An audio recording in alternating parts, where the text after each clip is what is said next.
Good afternoon, ladies and gentlemen, and welcome to George Washington's Mount Vernon for the 250th anniversary of George Washington leaving Mount Vernon. The semi-quincentennial of the American Revolution has begun.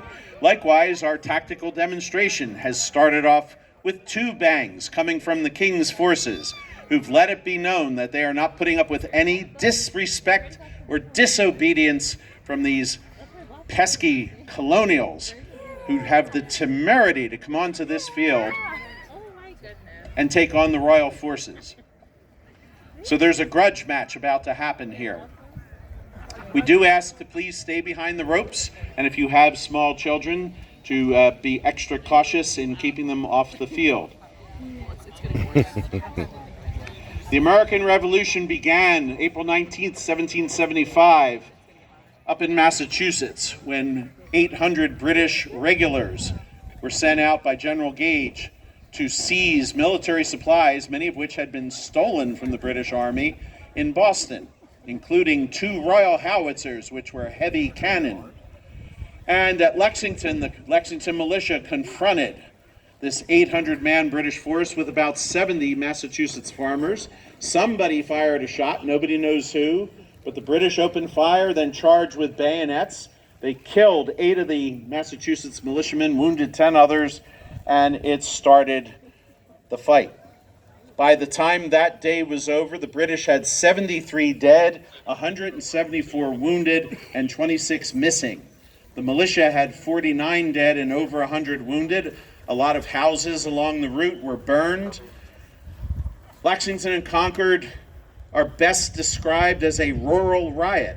There was no one American commander in charge. It was militia companies from all over Massachusetts who heard the news of Lexington and went on the double to the road between Lexington, Concord, and Boston. The British were furious at the fact that the militia often took cover behind walls, ambushed, and then ran. That was cowardice as far as the British regulars were concerned. That image of wise American colonials taking cover, sniping, and running away, and that's how we won the war, is one of the great myths of the American Revolution. What you're going to see here, ladies and gentlemen, on a small scale is what you would have seen on a large scale in the American Revolution. These soldiers in green who are coming on the field and opening fire, they are German soldiers, what are called Jägers. They were either Hessian or from a German state called Ansbach-Bayreuth. They carry Jaeger rifles, which are short rifled muskets. A rifle is a weapon that has grooves cut into its barrel, and they spiral down. The British are sending out light infantry. These are pretty wiry men, pretty athletic, and in the French and Indian War, the first big battle of that war, Braddock's defeat, or the Battle of Monongahela, demonstrated that the British Army needed men who knew how to take cover but also be disciplined as soldiers. In that battle, that was a march to capture Fort Duquesne, where Pittsburgh is today, General Braddock cut a road 300 miles into the wilderness over the mountains. Young George Washington was an aide of General Braddock's. He kept telling General Braddock about Native American tactics and the fact that they would hit and run, and as far as Braddock was concerned, that again was cowardice and savage warfare. When the shooting started at the Battle of Monongahela, it was French regulars against British regulars. The French got the worst end of it and faded into the woods. And then the Native Americans opened fire on the British. Washington and the Virginia militia took cover, but General Braddock would not let his redcoats do such a dastardly deed. So he forced them to stand up and fire volleys. 3 hours later, with 900 of his men killed or wounded, Braddock himself was badly wounded, and he told Washington to take what was left of his army back across the river.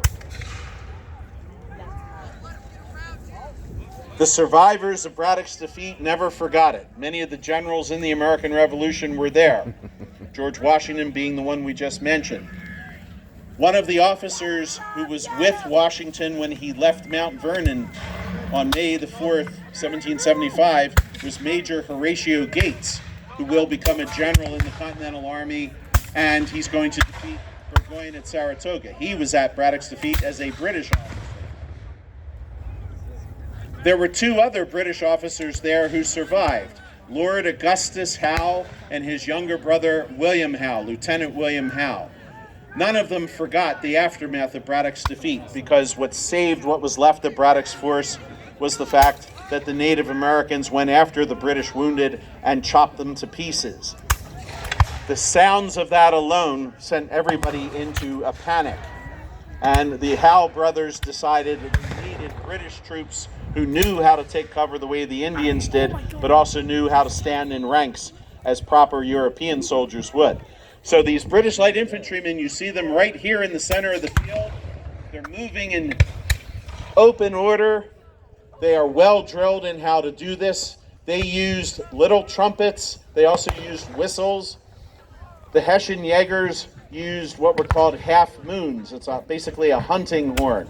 So you'd hear different sounds on the battlefield with the light troops. Down at the bottom of the hill along the tree line, you will see some American skirmishers. They might be militia, they might be Continentals. Some of them are Pennsylvania riflemen, or they could be from Virginia carrying Pennsylvania rifles. The rifles of Pennsylvania came to America technologically with the German and Swiss immigrants. And all over southeastern Pennsylvania, rifle shops were set up before the war, particularly in Lancaster County. Those weapons were individually made for frontiersmen. They are often beautiful works of art, and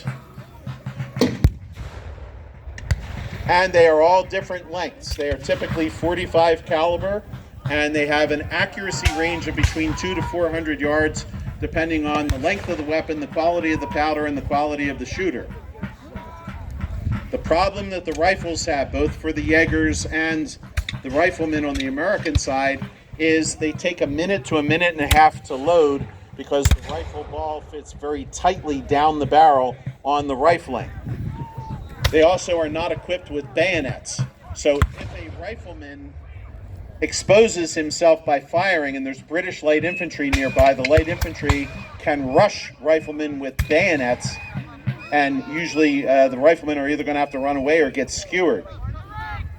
Typically, a light infantryman can load and fire 4 to 6 shots in the same amount of time that a rifleman can fire one. The problem with the light infantry muskets is they're smoothbore. The common musket that you'll see on the field today in this demonstration is a Brown Bess musket. A British musket, weighs between 10 and 12 pounds. It is .75 caliber and fired a .69 caliber round lead ball. The ball weighed about an ounce, and it is soft lead, so when it hits something hard, it's going to flatten out.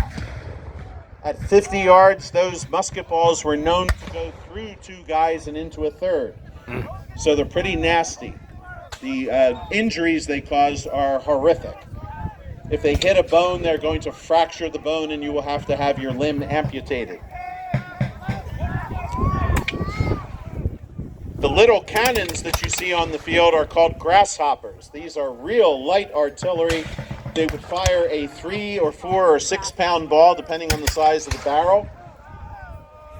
They were called grasshoppers. They were called grasshoppers because the crew could actually pick them up on their shoulders and carry them to different positions if necessary. Those had a range maximum, if you had good gunpowder and it was a good barrel, range of about 1,500 yards, so about 3/4 of a mile. But they were most effective at close range with grape shot. Grape shot are small iron balls packed in a pouch of 20 or 30, and they look like a bunch of grapes.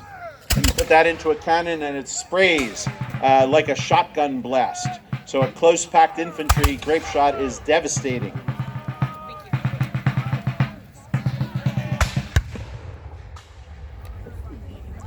Now you'll see on the right side of the field, the American line is exactly that. It's a line, and you see officers who are equipped with what are called spontoons. 1778 Washington ordered all American officers that were in the field to carry spontoons in the battle rather than muskets. It's ironic because the British Army officers in 1775 and 76 were carrying spontoons, and it made them conspicuous. American riflemen would pick off British officers, which was considered extremely unsporting. In Europe, officers were typically of the upper classes. The common soldiers were of the lower classes, and you were supposed to shoot at soldiers, not at the officers. In spite of that, officers got killed in battle because anybody going into a field with cannon shot, grape shot, and musketry is bound to get hit. One of the great French heroes of the American Revolution, the Marquis de Lafayette, who became like a son to George Washington, he joined the Continental Army at the ripe old age of 19. Congress made him a major general. This was in July of 1777 up in Philadelphia. Lafayette's father had been a French officer and was killed at the Battle of Minden when a cannonball took his head off. So Lafayette did not have a father growing up. Now you'll see on the American side there's a whole variety of uniforms. The guys in the white and tan shirts, those are called hunting shirts. That's what common farmers wore as regular clothing. That's what frontiersmen wore. And when the war broke out, the first regiment raised for the United States Army was a rifle battalion from Pennsylvania, Thompson's Rifle Battalion. All of them equipped with Pennsylvania long rifles and hunting shirts.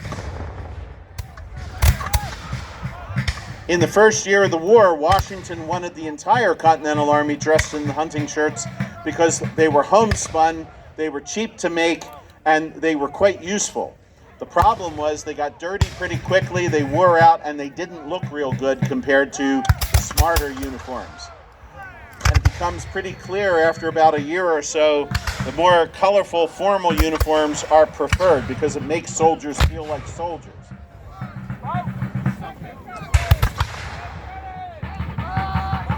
A great myth of the American Revolution is that the British lost the war because they wore red and stood out in the open. The British actually won 90% of the battles in the war, and they wore red in battle until 1889. The color did not matter in the 18th century because the smoothbore muskets are not very accurate.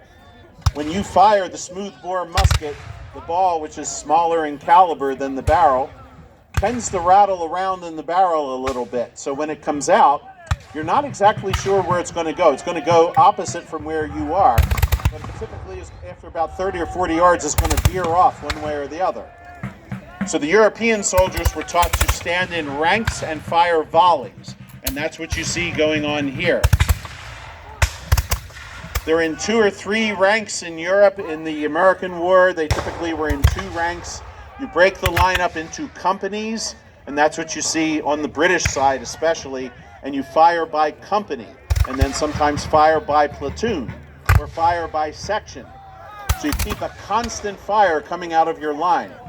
Most of the shots miss, even at 50 yards, which is the common distance in many battles. Think of that as a football field. You're in the 50-yard line. You are that close. Well-trained regular soldiers can load and fire their musket 3 times a minute. So that's loading and firing in 20 seconds. If you get within 50 yards of your opponent and your men are well motivated and you've got brave officers, they can rush your opponent bayonet charge and break them.